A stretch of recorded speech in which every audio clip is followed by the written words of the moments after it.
Most people think life is a straight line. You're born, you grow, you succeed, you rest, and that's it.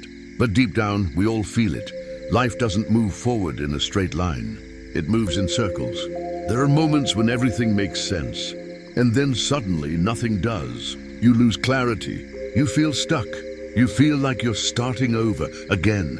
Ancient cultures noticed this long before psychology or modern science. They didn't explain life with numbers. They explained it with symbols. One of the most powerful symbols they ever used was the serpent. The serpent doesn't grow by adding something new. It grows by shedding its skin, by letting go of what no longer fits. And that's uncomfortable, because while the serpent is shedding, it's vulnerable. It looks weak. It hides. That's exactly how people feel when their life starts changing. When a relationship ends. When a job stops making sense. When your old identity no longer works. We think something is wrong. But ancient wisdom says the opposite. Nothing is wrong. You are shedding. And right now, whether you realize it or not, you are inside a cycle.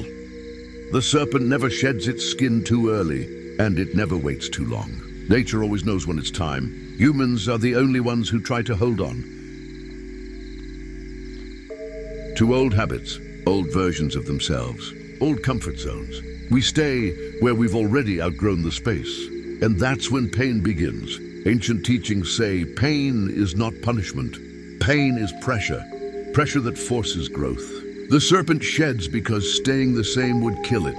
The skin becomes too tight, too restrictive. Life does the same to us. It creates pressure, through discomfort, through confusion, through endings we didn't ask for. Not to destroy us, but to break what no longer serves us. And here's the part most people miss. The serpent doesn't fight the process. It doesn't complain. It doesn't resist. It trusts the cycle. That's why the serpent became a symbol of rebirth, healing, and wisdom. Not because it's strong, but because it knows when to let go.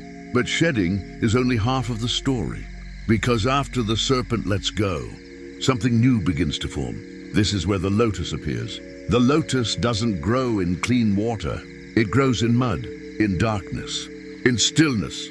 For a long time, nothing is visible on the surface. But underneath, life is forming. That's how growth really works. When people say nothing is happening, that's usually when everything is happening.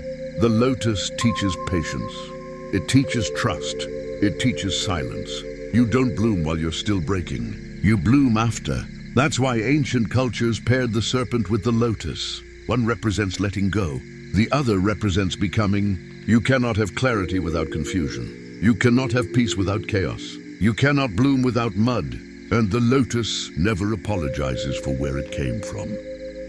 So the real question isn't, why is my life changing? The real question is, which part of the cycle am I in? Are you shedding, feeling lost, letting go of an old version of yourself?